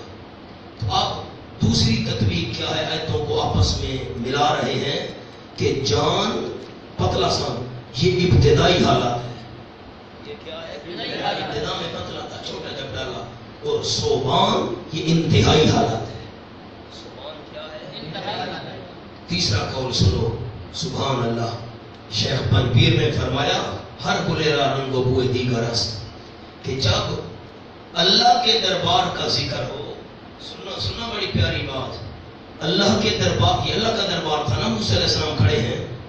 اللہ کے دربار کا ذکر ہے جان، چھوٹا پتلا. اور فرعون کے دربار کا ذکر ہو تو قرآن کہتا ہے صوبان، بڑا. شیخ پنپیر فرماتے تھے تھا وہ بہت بڑا. سننا جملہ، تھا وہ بہت بڑا، لیکن جان، اللہ فرماتے ہیں میرے سامنے جتنی بڑی چیز ہو چھوٹی معلوم ہوتی ہے. میرے سامنے جتنی بڑی چیز ہو چھوٹی معلوم. یہ 3 میں نے انداز آپ کو بتا دیے. اب میری طرف دیکھو اور انداز عرض کروں. موسیٰ علیہ السلام نے دیکھا کہ وہ تو لاٹھی سانپ بن گئی، حرکت کر رہی ہے. موسیٰ علیہ السلام بھاگے. آپ دیکھیں گے تو بات سمجھ آئے گی.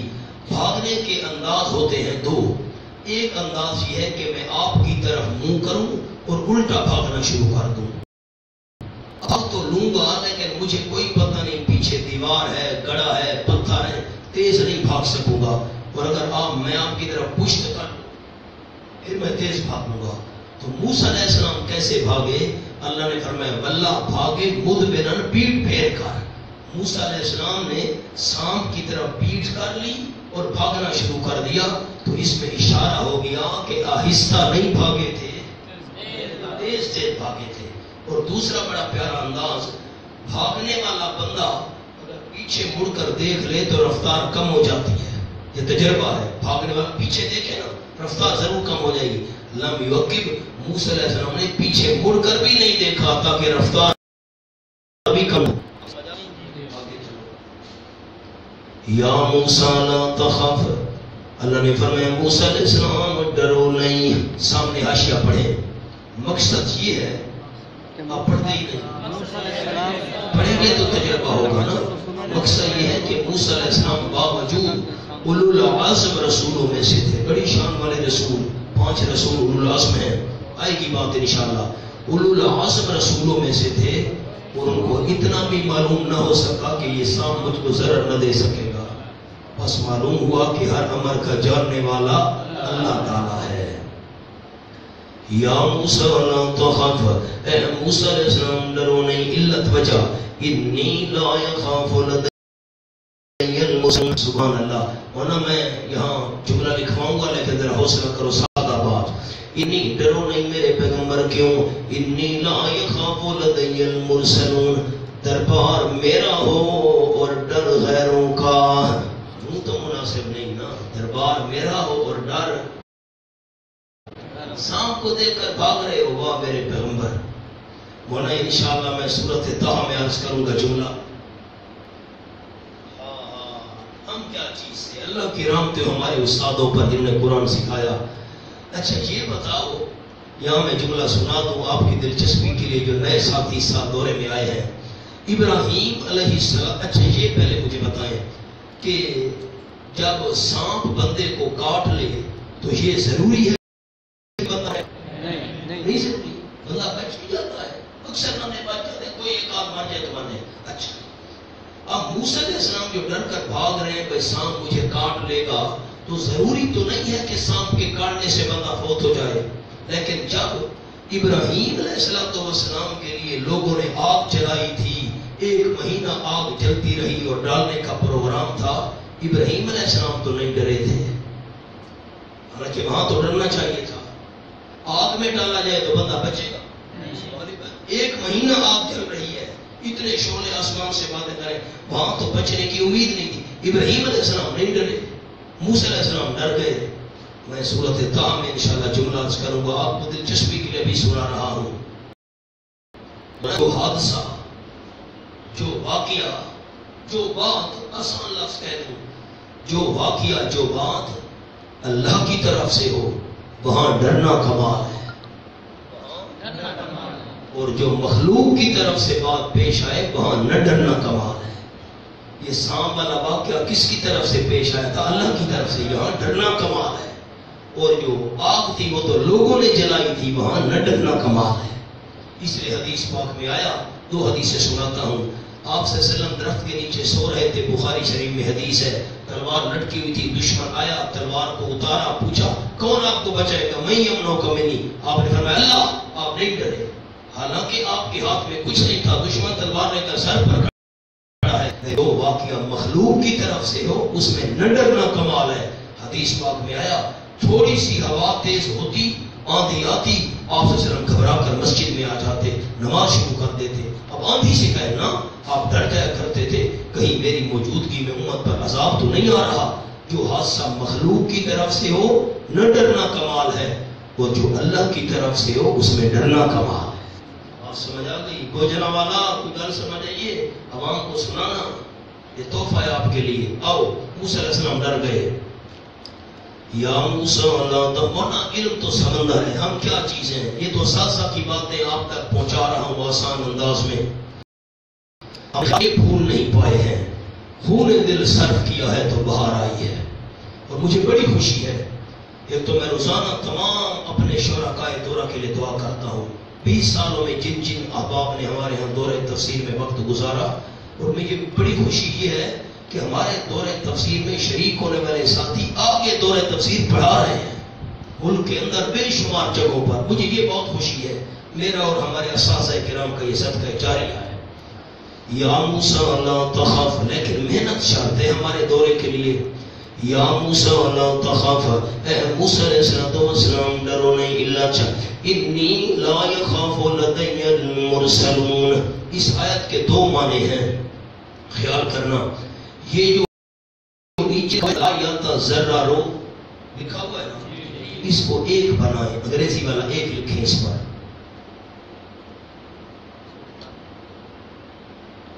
آگے آیا ہوا ہے اللہ من ظلم، اللہ کے نیچے، اوپر نہ، اللہ کے نیچے لکھے بمانا بل، اس کو بھی ایک بنائے.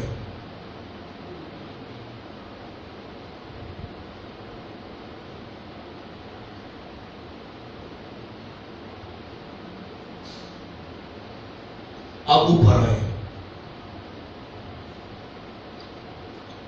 لا یخافو جو ہے نا اس کے اوپر لکھے نہیں تکلیف اٹھاتے، نہیں ڈرا کرتے، نہیں ڈرتے.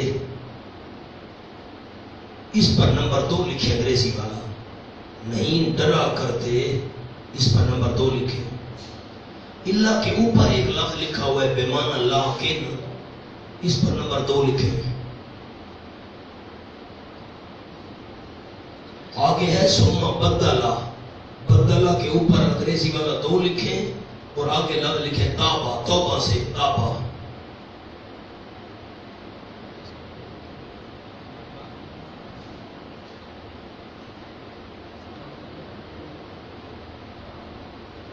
اب میں ایک کو ایک سے ملاؤں گا، 2 کو 2 سے ملاؤں گا. مانا سنو، یا موسیٰ لا تخاف، اے موسیٰ السلام ڈرو نہیں، علت وجہ انی لا یخاف لدی المرسلون. ایک کو دیکھنا نیچے والے، ایک کو لا یضرر، انی لا یخاف لدی المرسلون. موسیٰ علیہ السلام ڈرو نہیں، علت وجہ یقیناً نئی تکلیف اٹھایا کرتے میرے حضور میں پیغمبر.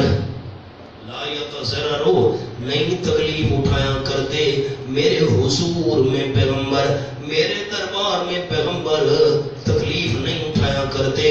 آپ کیوں پریشان ہو کر بھاگ رہے ہیں؟ کوئی تکلیف آپ کو نہیں ہوگی. ورنہ مقام حل ہوا. پھر کہتا ہوں انی لا یخاف، یہ قرآن میں پھر مقام نہیں آئے گا. انی لا یخاف ڈرو نہیں، کیوں وجہ یقیناً نہیں تکلیف اٹھایا کرتے میرے حضور میں پیغمبر، میرے دربار میں پیغمبر تکلیف نہیں اٹھایا کرتے. آپ کو کوئی تکلیف نہیں ہوگی، کیوں پریشان ہو کر بھاگے جا رہے ہو؟ آگے اللہ بمانا بل، آپ کو لکھوایا ہے نیچے اللہ بمانا بل، ایک کو ایک کے ساتھ ملانا ہے. اللہ بمانا بل، بلکہ من ظلم ثم بدل حسنا بعد ظلم فإني غفور رحیم. بل یہ ترقی کے لیے ہے نحویو، اللہ بلکہ من ظلم، جو بندہ ظلم کرے، ثم بدل حسنا، پھر تبدیل کر دے بھلائی کو، پھر توبہ کر کے.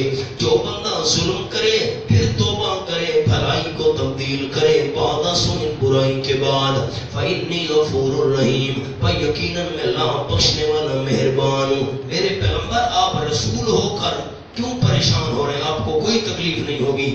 جو بندہ ظلم کرے، ظلم کرنے کے بعد نیکی میں تبدیل کر دے اپنی برائی کو، میں تو اللہ اس کو بخش دیا کرتا ہوں. آپ تو رسول ہیں، آپ کیوں تکلیف اٹھائیں گے؟ کیوں پریشان ہو رہے ہو؟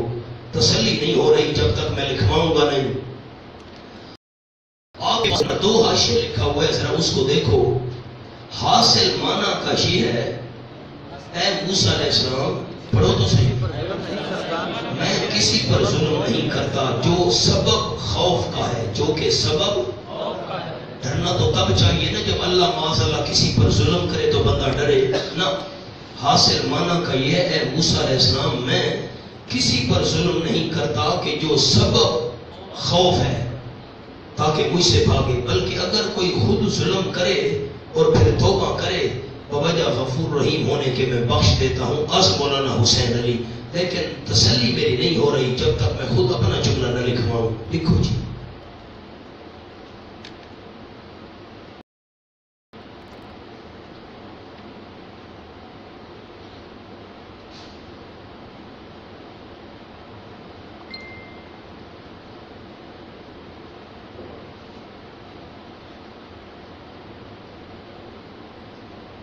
میرے حضور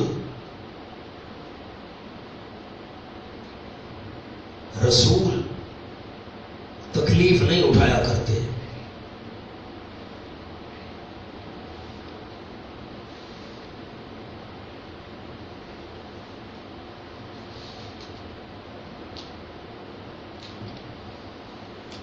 بلکہ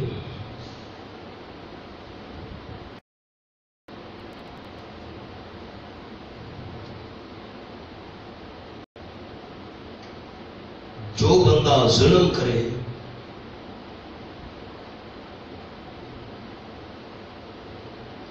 اور پھر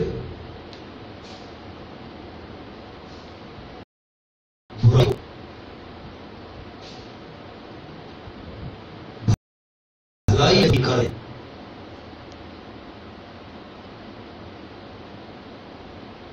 میں تو اسے بھی معاف کر دیا کرتا ہوں۔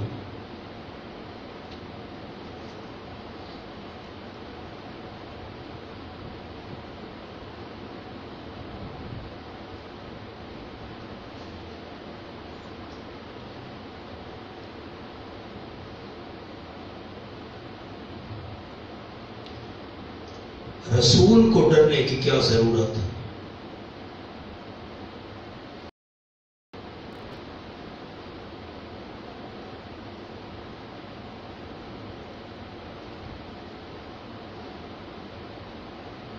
نمبر 2 لکھو جی،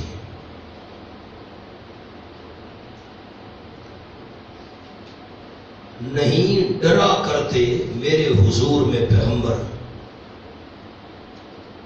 اب میں یہ خوفوں کا منع وہ نہیں کر رہا جو پہلے کیا ہے، نہیں ڈرا کرتے میرے حضور میں پیغمبر۔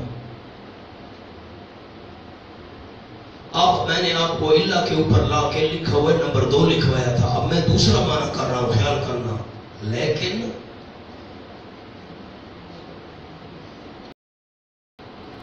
جو بندہ ظلم کرے،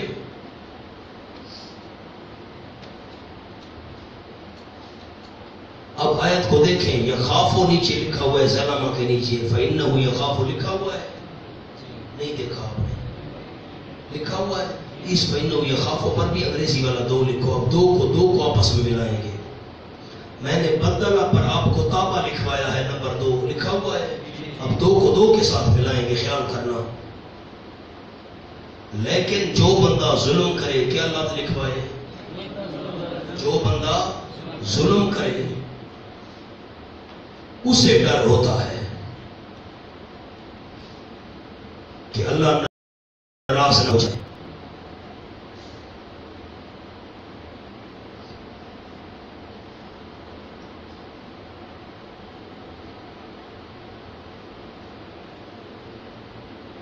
لیکن ایسا شخص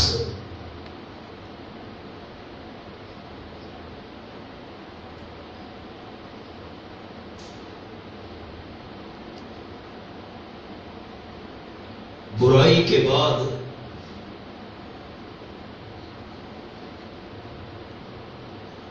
بھلائی سے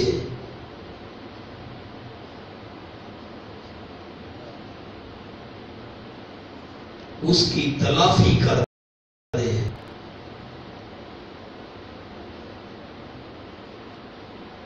تو میں اسے بھی معاف کر دیتا ہوں۔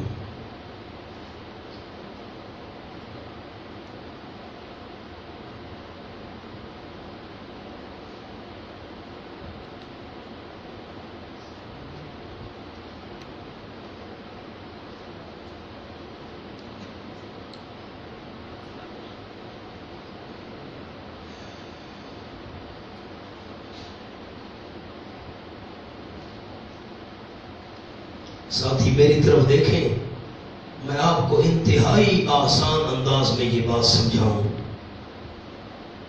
دیکھنا شرط ہے۔ موسیٰ علیہ السلام نے سانپ کو آتے ہوئے دیکھا تو ڈر کر بھاگے۔ اللہ نے فرمایا میرے پیغمبر، میرے دربار میں رسولوں کو ڈرنا نہیں چاہیے۔ آپ کیوں ڈر رہے ہیں؟ آپ نے کوئی زیادتی کیا کسی پر ظلم کیا ہے کہ آپ ڈر رہے ہیں؟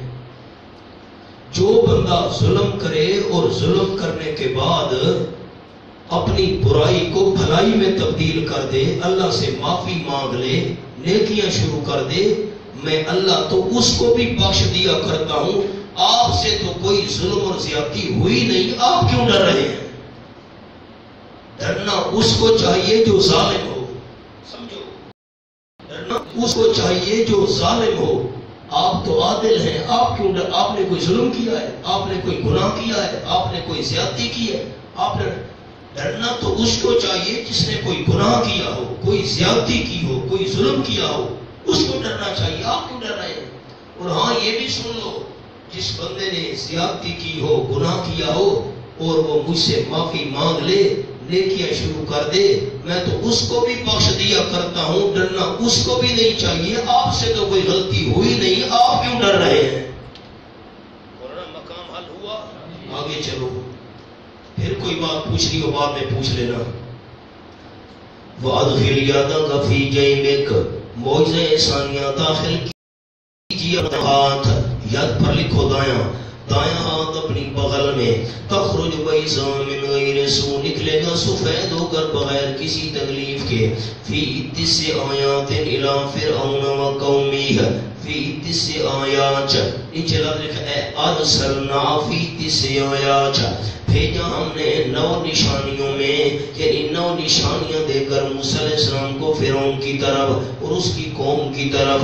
انہم کانوا قوما فاسقین, یقیناً فرعونی تھے وہ قوم نافرمان مشرک. فلما جاءت, 9 نشانیاں سن لو. 2 نشانیاں تو یہاں پر ہیں, ایک سانپ اور دوسرا ہاتھ کا سفید ہونا. صفحہ کھولو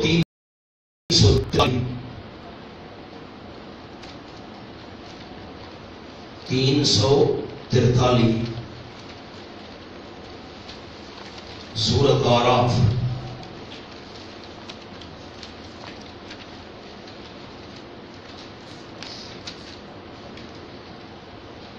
بلکہ 342 دیکھو نا, آخری سطر. وَلَقَدْ خَزْنَا عَلَىٰ فِرْعَوْنَ بِالسِّنِينَ, حوالہ مل گیا. 2 ساتھی مل جاؤ, 9 نشانیاں پوری کرنی ہیں. موسیٰ علیہ السلام کو 9 نشانیاں دے کر ہم نے بھیجا. وَلَقَدْ خَزْنَا عَلَىٰ فِرْعَوْنَ بِالسِّنِينَ, البتہ تحقیق پکڑا ہم نے فرعونیوں کو, بِالسِّنِينَ, کئی سالوں کے قحط سے. قحط پڑ گیا. نشانی نمبر 2 وَنَقْصٍ مِّنَ الثَّمَرَاتِ, اور میووں کی کمی میں سے باغوں کے میوے تباہ و برباد ہونے لگ گئے. یہ دوسری نشانی. اگلے صفحے پر آؤ, درمیان میں. فَأَرْسَلْنَا عَلَيْهِمُ الطُّوفَانَ, 3 لکھا ہوا ہے. بھیجا ہم نے فرعونیوں پر طوفان, بارشیں ہی بارشیں شروع ہو گئی, ہر طرف سیلاب ہی سیلاب. 3 والجراد, اور مکڑیاں بھیجی, ساری فصلیں کھا گئی مکڑیاں. والقمل, نمبر 5, اور چچڑیاں بھیجی جو کتے کو چپٹی ہوتی ہیں, خون چوستی ہیں. ان کی تمام جتنی بھی چیزیں تھیں ان کو چچڑیاں چمٹ گئیں, خون چوس رہی ہیں بندوں کے جسموں کا, جانوروں کا. والصفاد, اور مینڈک میں اللہ کریم نے بھیجے, یہ بھی ایک نشانی تھی. آپ فرعونی میرے طرف دیکھو, آ رہے ہیں نا, جو لقمہ اٹھایا روٹی کا منہ میں ڈالا, یہ تو مینڈک ہے, وہ مینڈک بن گیا. اے خدایا, اب پانی پی رہے ہیں, اس میں مینڈک ہے. یہ اللہ کا عذاب تھا. سمجھ آئی کہ نہیں؟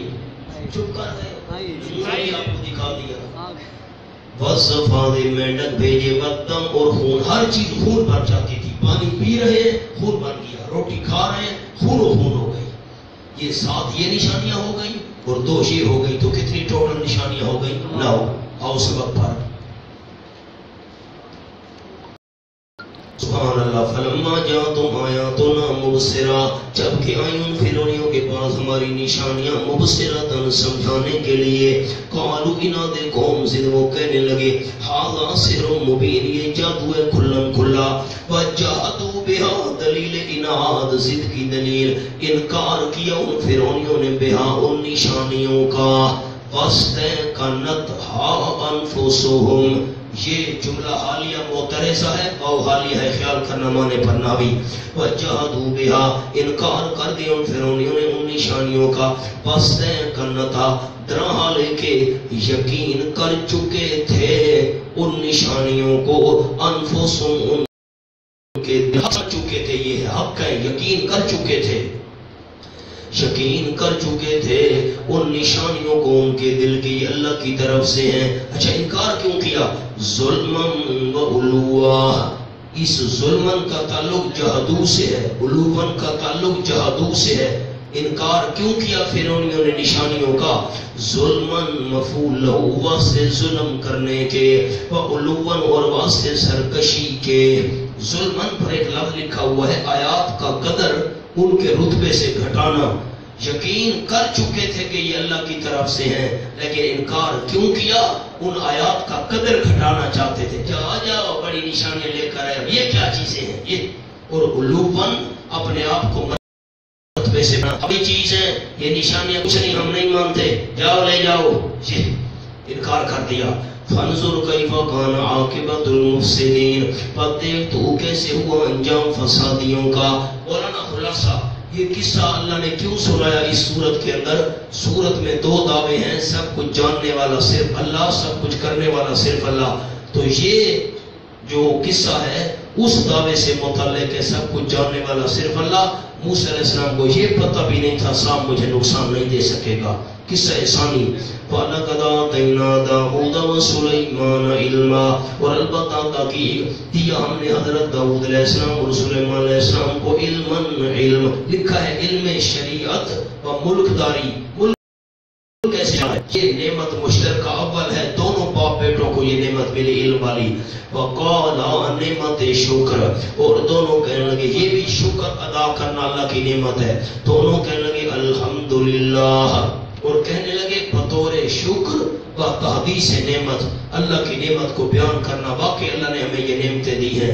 دونوں باپ بیٹوں نے کہا الحمدللہ، تمام تعریفیں اللہ کے لئے، اللہ ہی کے لیے ہیں۔ وہ اللہ فضلنا علی کثیر من عبادہ المؤمنین، جس اللہ نے ہم کو فضیلت دی ہے بہت ساروں پر، اپنے ایماندار بندوں میں سے بہت سارے بندوں پر ہم کو فضیلت دی ہے۔ ہمیں فضیلت دینے والا اللہ، تو الحمدللہ۔ وارث سلیمان و داود، نعمت وارث بنے حضرت سلیمان علیہ السلام حضرت داود کے۔ کس میں وارث بنے؟ اوپر لکھا ہے فی العلم، علم میں وارث بنے، والخلافہ خلافت میں وارث بنے۔ مال کی وراثت مراد نہیں ہے، سامنے بالکل لفظ لکھو، مال کا وارث گنہگار بھی بن سکتا ہے،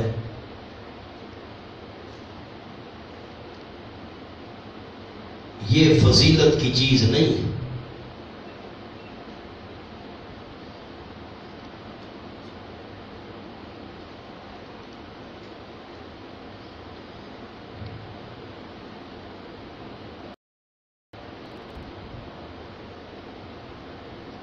یہ جملہ آپ دوستوں نے سمجھا ہے؟ ایک باپ ہے، اس کے دو بیٹے ہیں، ایک نیک ہے فرما بردار ہے، دوسرا نیک نہیں ہے گناہگار ہے، والد کا نافرمان ہے۔ وارث تو دونوں بنے گئے مال کے۔ تو یہاں وراثت سے کون سی وراثت مراد ہے؟ مال والی وراثت مراد نہیں، علم والی وراثت مراد ہے، خیال کرنا۔ دوسرا معنی لکھ لو، اشکال ہی وارد نہیں ہوگا۔ ووارثہ کا معنی قائم مقام ہونا، نبوت و بادشاہی میں۔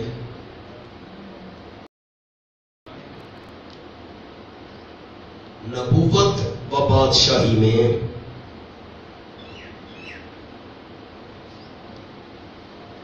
اب سنو مانا، ووارث سلیمان و داود، قائم مقام بنے سلیمان علیہ السلام حضرت داود کے۔ وقال حضرت سلیمان علیہ السلام نے کہا بطور شکر و تحدیث نعمت، اللہ کی نعمت کو بیان کر رہے ہیں۔ کیا فرمایا حضرت سلیمان علیہ السلام نے؟ یا ایوہ الناس، اے وہ لوگو، علمنا منطق الطیر، ہم سکھائے گئے ہیں پرندوں کی بولی۔ مولانا نیچے لکھا ہوا ہے نعمت دوم خاصہ، علمنا کے اوپر جمع برائے تعظیم، علمنا جمع برائے، یہ جمع کا صیغہ ہے اور تعظیم کے لیے ہے، عظمت کے لیے ہے، ورنہ پرندوں کی بولی صرف سلیمان علیہ السلام کو آتی تھی۔ جمع کیا ہے؟ برائے تعظیم ہے۔ ہمیں پرندوں کی بولی سکھائی گئی ہے، اوپر لکھا ہے یا ایھا الناس پر، جو اور بادشاہوں کو میسر نہیں۔ سبحان اللہ، پرندے بولتے تھے، حضرت سلیمان علیہ السلام سمجھ جاتے تھے۔ تیسری نعمت وَأُوتِينَا مِن كُلِّ شَيْءٍ اور دیے گئے ہیں ہم ہر قسم کی ضروری چیزوں میں سے. لکھے سامان سلطنت ضروری فی الدین و سلطنت، دین میں جو چیزیں ضروری ہیں وہ بھی ہمیں دی گئی ہیں. سلطنت چلانے کے لیے جو چیزیں ضروری ہیں اسلحہ فوج وغیرہ وہ بھی ہمیں دی گئی ہیں. من کل شیء ان کے نیچے ایک لفظ لکھا ہوا ہے، ذرا اس کو غور سے دیکھو. المراد بہی کثرت ما اوتیا، مراد اس سے کثرت ہے یعنی بہت کچھ ہمیں دیا گیا ہے. کما تقولو جیسا کہ تو کہتا ہے فلان یعلم کل شیء، فلاں بندہ سب کچھ جانتا ہے. سب کچھ نہیں جانتا ہوتا، یہ کل اضافی ہے. اور مثال اسی صورت میں آگے آئی ہوئی ہے. آؤ تھوڑا سا آگے اگلے صفحے پر دیکھو نا. حدود کہہ رہا ہے آخری 3 سطریں. انی وجدت امرأة تملکہم، یقیناً میں نے پایا ان کی بادشاہی کر رہی ہے. وَأُوتِیَتْ مِن كُلِّ شَيْءٍ اور دی گئی ہے اس عورت کو ہر قسم کی چیزیں. سب کچھ اس عورت کو ملا ہوا تھا، سب کچھ نہیں ملا ہوا تھا مولانا. اس کو کہتے ہیں کل اضافی. کل اضافی کا معنی جو چیز بادشاہی چلانے کے لیے ضروری ہے وہ ملی ہوئی ہے. اب یہاں بھی یہ معنی ہے اوتینا من کل شیء، ہم دیے گئے ہر قسم کی ضروری چیزوں میں سے. یہ کل اضافی ہے یا یہ کنایا ہے کثرت سے، بہت کچھ ہمیں ملا ہوا ہے. ان ھذا لھو الفصل المبین، یقیناً یہ البتہ وہی فصل ہے صاف. وَحُشِرَ لِسُلَيْمَانَ جُنُودُهُ مِنَ الْجِنِّ وَالْإِنسِ وَالطَّيْرِ اور جمع کیے گئے حضرت سلیمان علیہ السلام کے لیے اس کے لشکر جنوں میں سے، انسانوں میں سے، پرندوں میں سے. فَهُمْ يُوزَعُونَ پس وہ بند کیے جاتے تھے بھی بکثرت. میری طرف دیکھو، میں آپ کو یہ بات سمجھا دوں. جلوس جا رہا ہو، میری طرف نہیں دیکھیں گے بات کیسے سمجھیں گے آپ. جلوس جا رہا ہو، جلوس ہو لمبا، آگے والوں کو روکے، صبر میں صبر، ٹھہر جاؤ، پیچھے والوں کو ساتھ ملنے دو.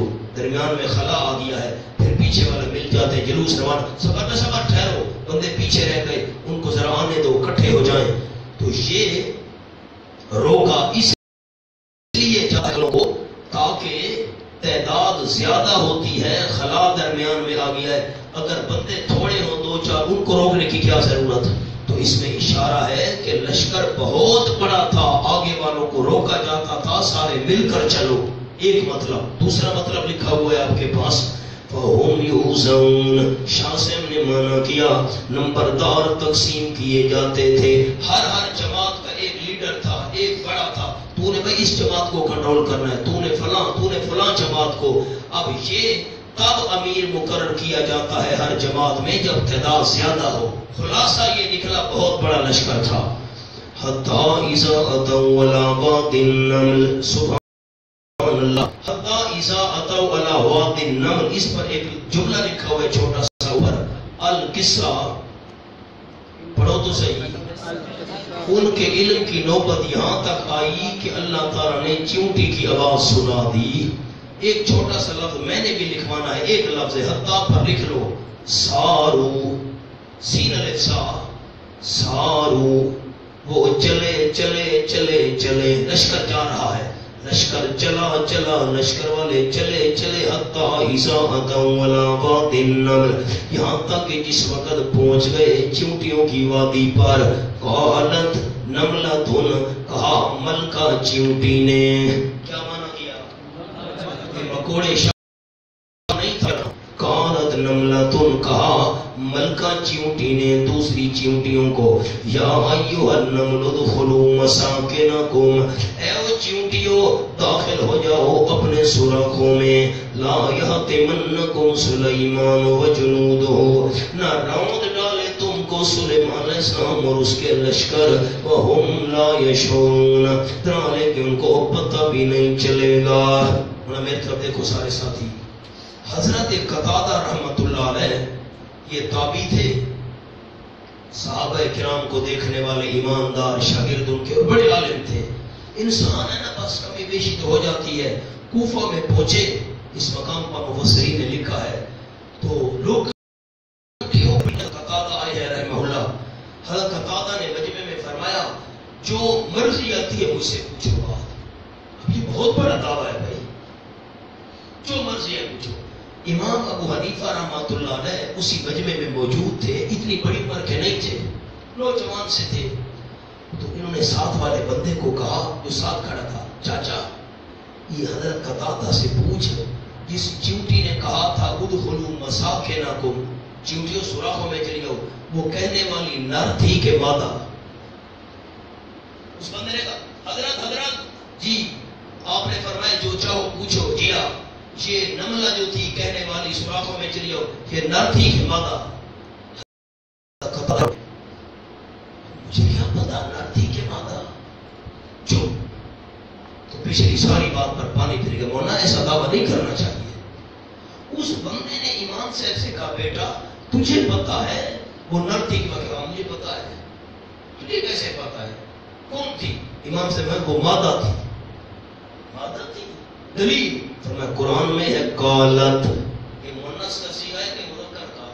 تو سلفی نہ بھی ہو. تو آگے سننا، یہ جو نملہ تن ہے نا، نملہ تن مذکر مؤنث دونوں کے لیے آتا ہے. نملہ تن مذکر کے لیے بھی آتا ہے اور مؤنث کے لیے بھی.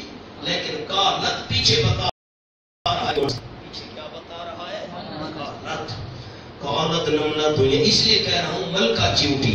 قالت نملۃ، کہا اس ملکہ چیونٹی نے، او چیونٹیو ادخلوا مساکنکم، داخل ہو جاؤ اپنے سوراخوں میں. لا یحطمنکم سلیمان وجنودہ، نہ رمد ڈالے تم کو سلیمان علیہ السلام اور اس کے لشکر والے. وہم لا یشعرون، ڈرانے کہ ان کو پتہ بھی نہیں ہوگا. چیونٹی عالم الغیب تھی، اس کو پتہ تھا سلیمان علیہ السلام آ رہا ہے. پھر جواب کیا ہوگا؟ حاشیہ پڑھو. نمبر 2 حاشیہ الظاہر. ورنہ دیکھ رہے ہو چیونٹی کو کیسے پتہ چلا بأن الآتی هو سلیمان کان عن الہام منہ عز وجل. اللہ نے اس کے دل میں یہ بات ڈالی سلیمان علیہ السلام اور اس کا لشکر آ رہا ہے. ورنہ چیونٹی عالم الغیب. آگے چلو. فتبسم ضاحکا من قولها، اللہ نے چیونٹی کی بات حضرت سلیمان علیہ السلام کو سنا دی. اب منا چیونٹی پرندہ تو نہیں ہے، میرے طرف تو دیکھو. انہی بات پر میں بیٹھا رہا ہوں تو وقت گزر جائے، کیا کروں، قرآن سمندر ہے. حضرت سلیمان علیہ السلام کو کس کی بولی اللہ نے دی تھی؟ علمنا منطق الطیر، پرندوں کی بولی. چیونٹی کوئی پرندہ ہے؟ چیونٹی کی بات کیسے سمجھ گئے؟ اللہ نے جواب دیا ہے کہ یہ پروں والی چیونٹی تھی، یہ پرندوں میں شامل ہے. ہم راضی بڑا بندہ ہے، ٹھیک ہے میں نے اس کی بات نقل کر دی ہے، آپ مانے نہ مانے آپ کی مرضی. تو ایک جواب امام راضی نے کیا دیا کہ وہ پروں والی چیونٹی تھی تو یہ پرندوں میں شامل ہے. نہ مولانا آپ کے پاس اصل بات، امام صاحب کا ہم احترام کرتے ہیں، بڑے بندے ہیں، ہر کلیرا رنگوں ہوئے دیگر. اصل بات یہ ہے کہ چیونٹی کی بات کو سن کر سمجھ لینا یہ حضرت سلیمان علیہ السلام کا خصوصی معجزہ تھا. کیا تھا؟ ایک حاشیہ بھی آپ کے پاس لکھا ہوا ہے، وہ بھی پڑھ لو. انہ علیہ السلام لم یسمع صوتا، چیونٹی کی بات حضرت نے نہیں سنی تھی. انما فہم ما فی نفس النملۃ الہام من اللہ تعالی، اللہ نے حضرت کے دل میں یہ بات ڈالی تھی کہ چیونٹی. بس مسکرا پڑے حضرت سلیمان علیہ السلام، ضاحکاً ڈرانے کے ہنسنے والے تھے.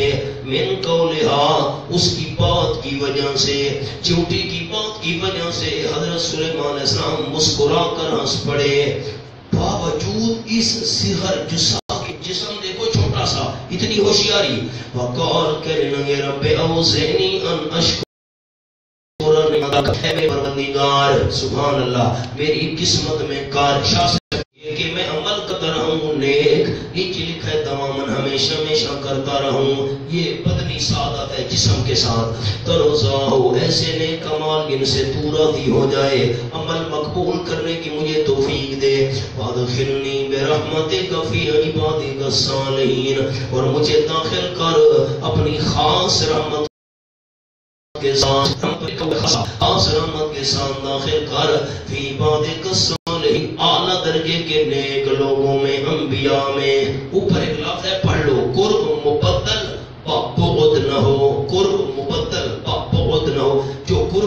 کیا ہے نا اس کو دوری میں تبدیل نہ کرنا، ورنہ پیچھے آؤ۔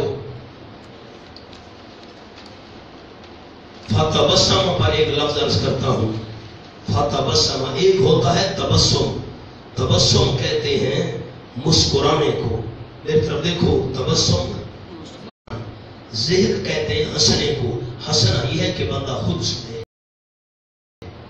خود سنے، تبسم نمبر 2 ذہن، اور تیسرا ہوتا ہے کہا،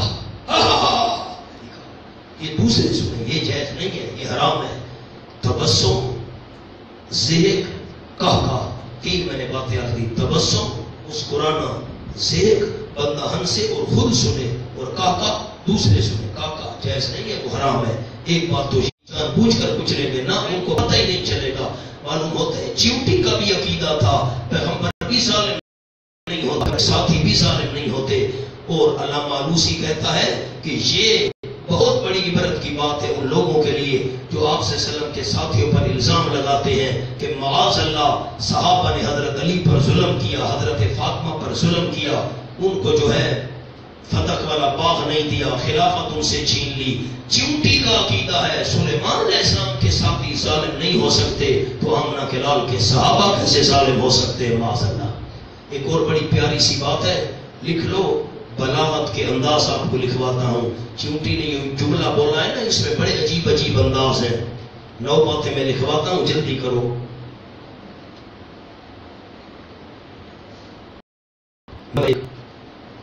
یا ایھا النمل کا یا سے ندا، آواز دی، یا سے ندا۔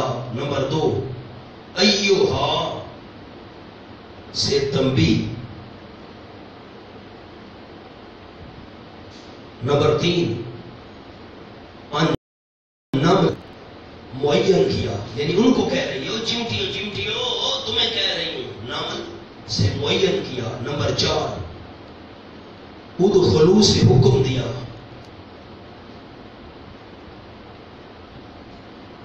نمبر 5 لا یحتمنکم سے ڈرایا۔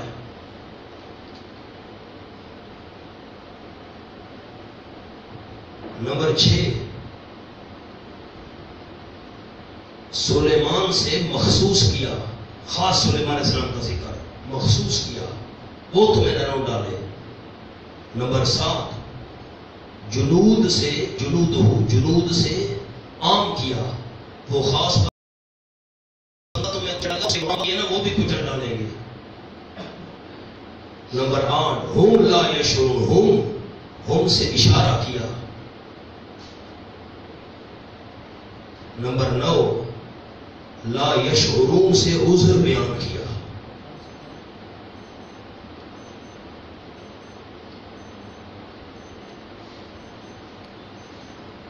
چلو جی ماشاءاللہ، پھر زور کو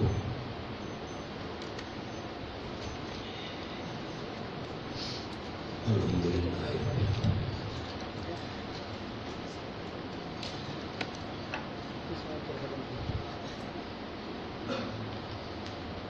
رحمت